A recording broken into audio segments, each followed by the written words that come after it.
"You're fired, Eleanor." 6 months later, I own the room.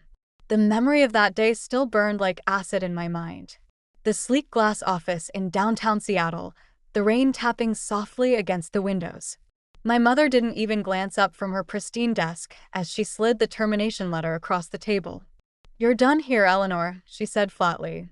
"We can't risk the company's reputation just because you have something to prove." I was 29 years old, the youngest R&D director in Evolent Therapeutics history, and apparently too much of a threat to the family image. 6 months later, I stood in my Manhattan penthouse, adjusting the collar of my navy blue Stella McCartney blazer. Tonight was the annual Global Pharma Leadership Gala at the Ritz-Carlton, and I had a surprise.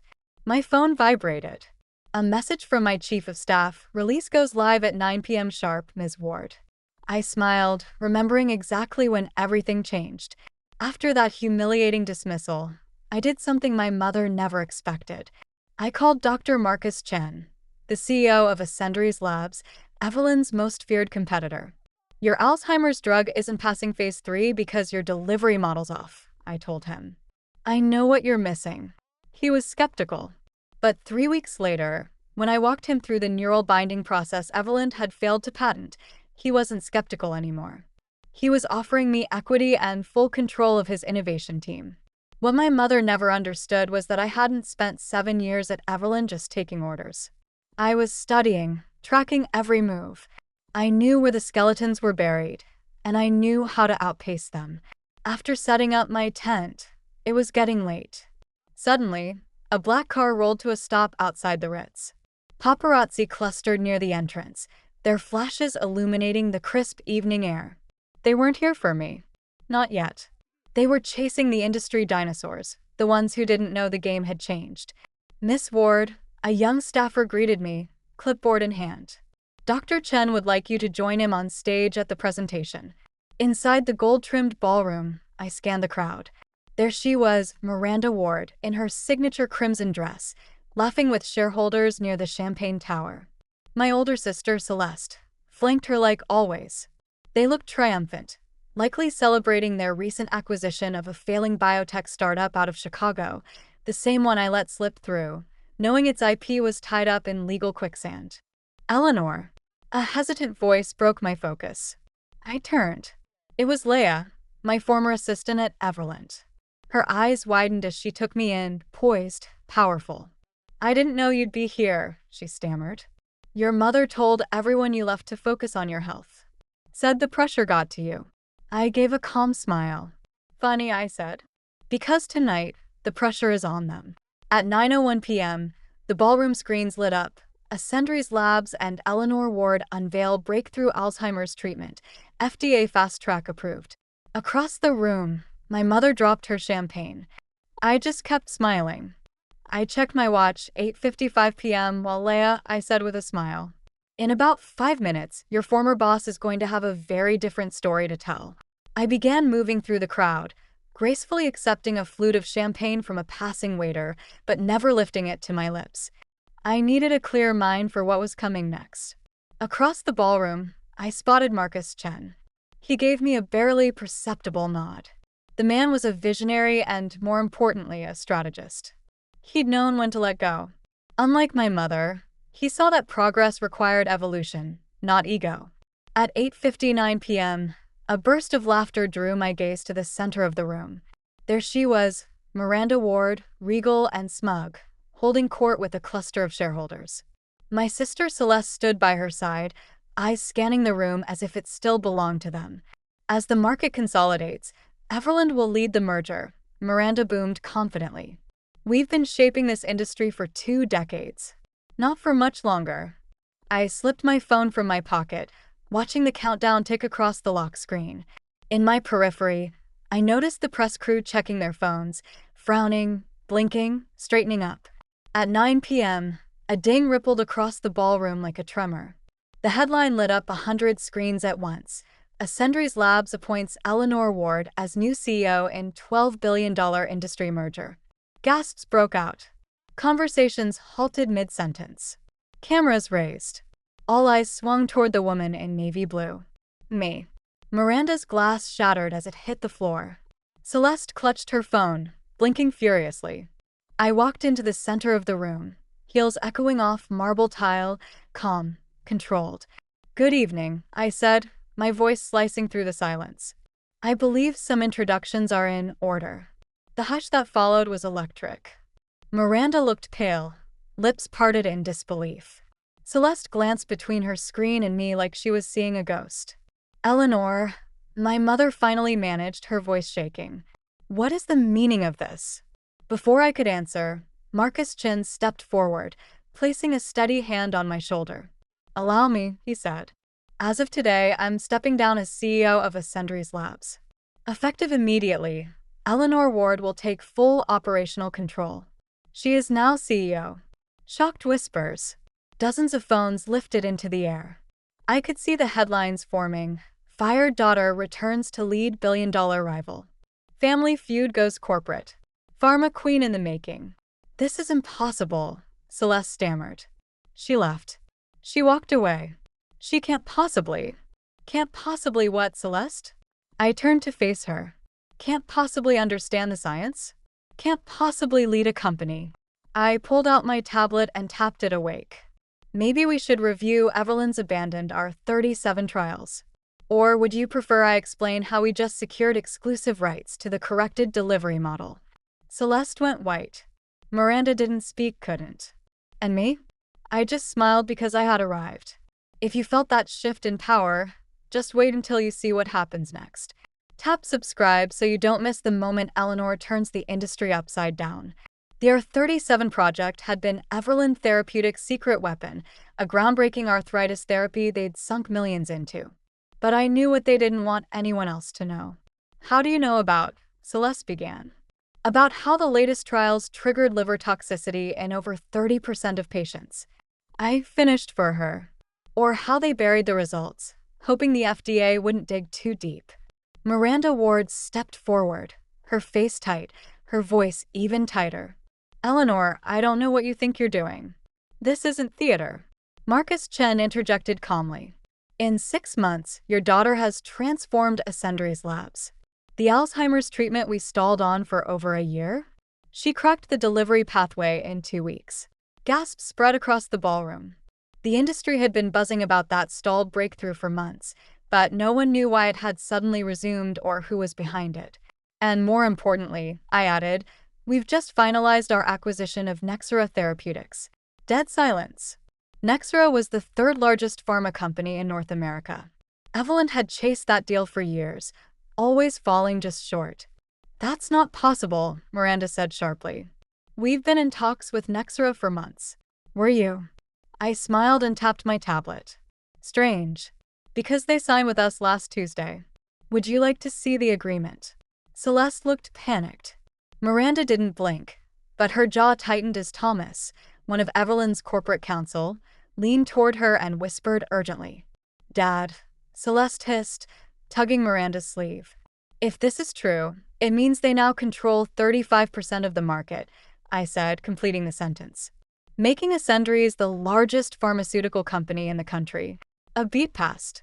Or should I say, making us your biggest competitor." That's when the reporters broke rank.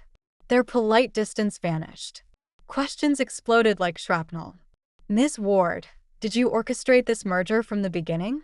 Dr. Chen, why appoint Eleanor Ward as CEO? What happens to Evelyn now that Ascendries leads the market?" I raised a hand, and the noise cut like a switch. "All excellent questions," I said calmly. "But I believe my mother was just explaining her plans to lead a global merger. Would you like to revise that statement, Miranda?" Her skin was flushed now, not pale, but red with fury. The vein in her temple throbbed, just like the day she handed me my termination letter. "You think this makes you powerful?" She spat under her breath. "You think you can just walk in here?" "Actually, Mum," I said smoothly, "I just did." The ballroom seemed to hold its breath as I reached into my clutch and pulled out a slim USB drive, silver, scuffed at the corners, very familiar. Her eyes locked onto it. "You remember this, don't you?" I asked, holding it between 2 fingers. "The drive you accused me of using to steal Evelyn's research data." "You were half right." I looked out at the crowd. journalists, investors, rivals, and smiled as the flashbulbs resumed their frenzy. I wasn't stealing secrets, I said evenly, lifting the USB for the crowd to see. I was collecting evidence. Marcus Chen stepped forward again, his voice calm but commanding. Ladies and gentlemen, may I have your attention? There's more to tonight's announcement. Cameras flashed as reporters leaned forward, hanging on his every word. Ascendry's Labs is not only acquiring Nexera Therapeutics, Marcus continued. We're launching a new division, one committed to ethical pharmaceutical development and pricing. Miranda's face faltered for the first time. Her carefully guarded composure cracked. You wouldn't dare, she muttered, voice sharp. I turned toward the room. It's called the Grace Initiative, I announced clearly, eyes locked on her. Named after my mother, Grace Ward, who died because she couldn't afford a cancer medication that Evelyn Therapeutics marked up by over 3,000%. Silence. Heavy, chilling. Even the reporters stopped scribbling, sensing the gravity of the truth. She needed 6 doses, I continued. Each cost under $50 to produce, but Evelyn sold them at $9,000 apiece. The drug was right there, and she died anyway. Celeste paled. Miranda stiffened. I inhaled sharply but kept my voice level. She didn't die because the science failed. She died because the system chose profit over people. And now we're going to change that. Thomas stepped forward, hands raised as if that would somehow stop the momentum. Eleanor, you can't just what? I snapped. Tell the truth. I turned back to the crowd. The Grace Initiative will start by making life-saving cancer treatments available at cost. Then we move on to diabetes, HIV, ALS. We're not just disrupting the industry, we're reforming it. The room burst into noise, flashes, questions, shouting, but I kept my gaze fixed on Miranda. Her world was collapsing, publicly, irrevocably. You'll destroy everything, she hissed. This industry won't survive your idealism. No, I said quietly. I'm not destroying it. I'm fixing it. I nodded to Marcus. He pressed a button on his phone.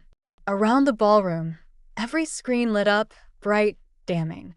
Internal Evelyn files flickered to life, confidential pricing strategies, trial results suppressed after safety concerns, emails discussing how to minimize public concern over side effects.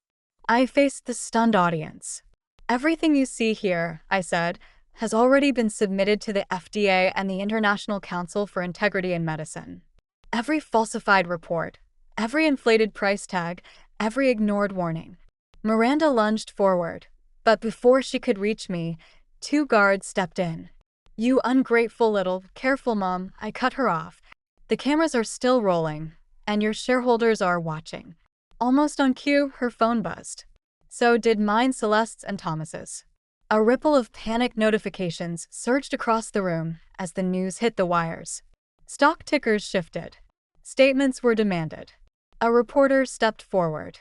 Ms. Ward, what do you say to those who claim this is all just personal revenge? I adjusted the collar of my blazer, standing tall beneath the ballroom lights.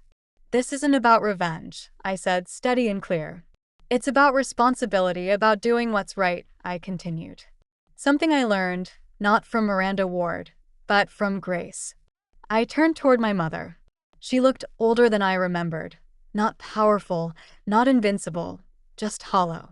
You were right about one thing, Mom, I said, my voice steady. I wasn't good enough to run Evelyn Therapeutics. A pause. I was better. The room erupted, not with applause, not yet, but with ringing phones, gasps, and chaos. Notifications lit up screens. Investors scrambled to grasp what had just happened. Evelyn's stock was tanking. Ascendry's was soaring. And somewhere I knew my mother, Grace, was finally at peace. Now, if you'll excuse me, I said with quiet command, I have a company to run and lives to save. As I walked toward the ballroom doors, flanked by Marcus and my executive team, I heard him behind me addressing the media. The Grace Initiative officially launches next month, Marcus declared. And we fully expect to reshape the pharmaceutical industry as we know it. I paused at the threshold, turning to take one last look. Miranda stood alone now, abandoned by the shareholders she once courted, her influence unraveling before her eyes. Celeste was frantically texting. Thomas was pacing, phone pressed to his ear, no doubt trying to reach their legal team. I wasn't afraid. They were fighting for power. I was fighting for purpose. My phone buzzed. A message from my assistant. Your mother's foundation is approved.